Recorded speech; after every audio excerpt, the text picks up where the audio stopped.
बुरा साया पार्ट 2। क्या हुआ माँ, इतनी परेशान क्यों लग रही हो? क्या बताऊं बेटा, लोग ना फोन करके कुछ भी बोल देते हैं। तुम्हारे कॉलेज से फोन था।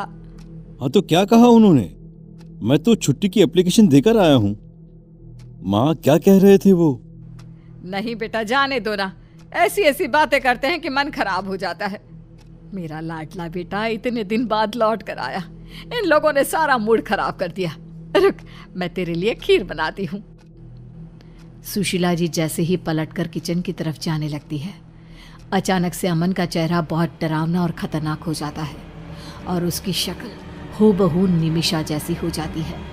अपनी गर्दन टेढ़ी करके अमन धीरे से कहता है, कॉलेज वाले ठीक कह रहे हैं माँ, आपका बेटा तो कब का मर चुका है। यहाँ पर आपका बेटा नहीं बल्कि मैं, निमिषा। थोड़ी देर के बाद, ये ले, तेरी पसंद की खीर बनाई है, अब जल्दी से खा ले बेटा। मैं बस अभी रसोई में बर्तन धोकर आती हूँ। ठीक है माँ, मैं ये सारी खीर खा लेता हूँ। मुझे तो खीर वैसे भी बहुत पसंद है। सुशीला जी रसोई से बाहर आती है। ला जल्दी से ये बर्तन दे दे मुझे। सुशीला जी अमन के हाथ से खाली कटोरी लेकर रसोई में धोने के लिए जाती है। तभी उनकी नज़र कटोरी पर पड़ती है। उसमें बची हुई चावल लाल हो चुकी थी। अरे ये क्या, मैंने तो अमन को खीर खाने के लिए दी थी, लेकिन खीर के बचे हुए 2-4 चावल लाल रंग के कैसे हो गए? कहीं अमन के मुंह में कोई चोट तो नहीं लगी? सुशीला जी दौड़कर रसोई से बाहर आती है, लेकिन वो देखती है कि अमन वहां पर नहीं था। सुशीला जी उसके कमरे में जाती है। अमन बिस्तर पर चादर ओढ़कर लेटा हुआ था।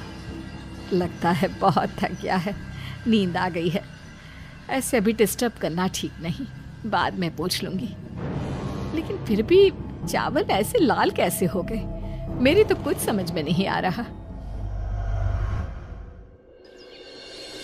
अगली सुबह जब सुशीला जी अमन के कमरे की तरफ जाती है तो उनकी नज़र बिस्तर से नीचे लटक रहे लंबे बालों पर पड़ती है। हे भगवान, ये क्या है? अमन के कमरे में किसी लड़की के लंबे लंबे बाल? ये कौन है? अमन! क्या हुआ माँ? अरे इतनी जोर से चिल्ला क्यों रही हो? अभी यहाँ तुम्हारे बिस्तर पर किसी लड़की के लंबे लंबे बाल थे, बेड से नीचे लटक रहे थे बेटा। माँ, आपने जरूर कोई बुरा सपना देखा होगा। ऐसा तो कुछ भी नहीं है। यहाँ पर तो मैं हूँ, देखिए, और कोई नहीं है मेरे अलावा। पता नहीं बेटा क्या हो रहा है। तेरे कॉलेज वालों ने जब से बताया है कि आपका बेटा मर चुका है, तब से बहुत डर गई हूँ। मैं कल से बस वही सब सोचने में लगी हुई थी, शायद इसलिए मुझे ऐसा लगा होगा। तो असली बात ये है, इसलिए आप इतनी परेशान हैं। माँ, मैं बिल्कुल ठीक हूँ, कुछ नहीं हुआ मुझे। भगवान तुझे हमेशा खुश रखे बेटा। पूरा दिन निकल जाता है। रात को लगभग 10 बजे सुशीला जी के मोहल्ले में जोर जोर से शोर मचने लगता है। सुशीला जी घर से बाहर निकल कर आती हैं। अरे क्या हुआ? आप लोग इतना चिल्ला क्यों रहे हैं? अरे गजब हो गया, हमारे पड़ोस में रहने वाला महेश है ना, किसी ने उसे जान से मार दिया। अरे ऐसे कैसे? लेकिन इससे पहले तो कभी इस तरह की कोई घटना नहीं हुई। किसने मारा और कहाँ मारा महेश को? अरे सुशीला बहन, गर्दन काट कर खा गया है कोई। ऐसा लगता है जैसे किसी भेड़िए का काम है। भेड़िया? इंसानों की बस्ती में भेड़िया क्या करने के लिए आएगा? ये आप कैसी बातें कर रहे हैं भाई साहब? अरे सुशीला जी, वो सही कह रहा है। खिड़की दरवाजे अच्छे से बंद करके सोइए, भगवान जाने कौन सी आफत आई है अब।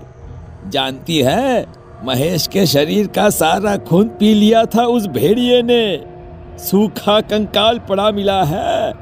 अभी थोड़ी देर पहले तो मैंने उसे देखा था, लगभग 8 बजे के आसपास दुकान से लौट कर आ रहा था और उसके बाद अपने ही घर के बाहर इस हालत में मिला है।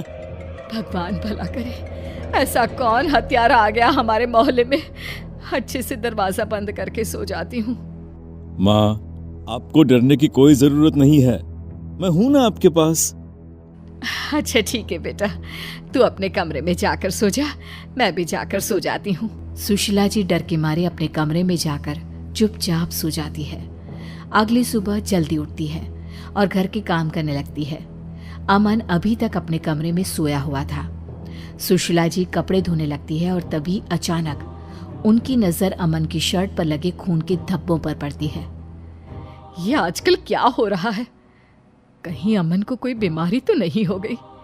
पहले उसकी कटोरी में खून था और अब उसकी शर्ट पर खून के धब्बे लगे हुए हैं। आखिर बात क्या है?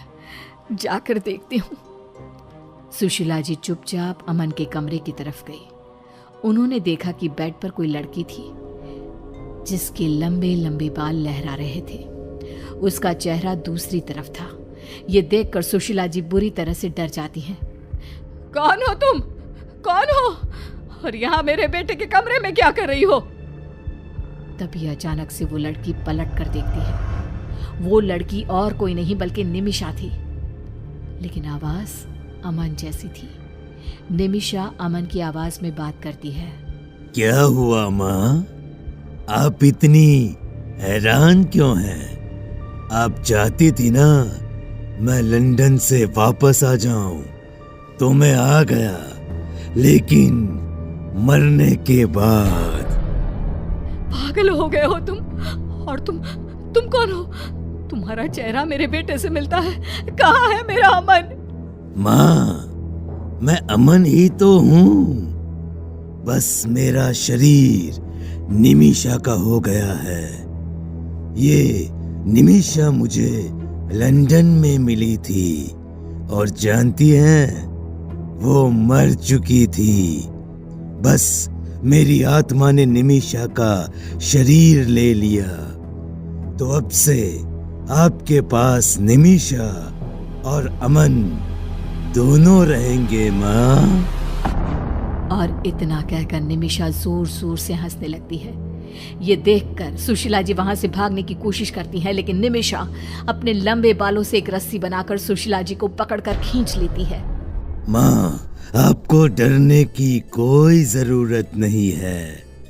और खबरदार, जो घर से बाहर कदम निकाला तो आपने सुना नहीं, कल किसी ने महेश की गर्दन खा ली, उसे कच्चा चबा गया। जानती हूँ, अच्छी तरह जानती हूँ, लेकिन मैं अपने आप को बचा लूंगी। कुछ नहीं होगा मुझे। महेश की किसी से दुश्मनी होगी, इसलिए उसके साथ ऐसा हुआ होगा।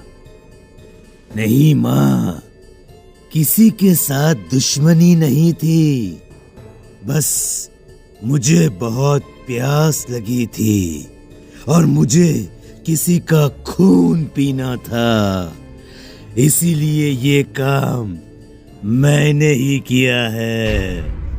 क्या तुमने? मतलब वो भेड़िया कोई और नहीं बल्कि तुम? हाँ, भेड़िया कोई और नहीं बल्कि मैं हूँ। और जानती हैं, मुझे अब फिर से बहुत प्यास लग रही है, खून पीने का मन कर रहा है, और आप मेरी आंखों के सामने हैं, तो मैं किसी और के पास क्यों जाऊं?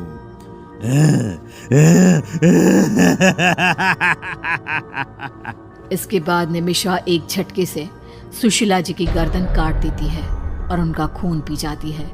और उसके बाद वो हमेशा के लिए एक बुरा साया बनकर अमन और सुशीला जी के घर में रहने लगती है।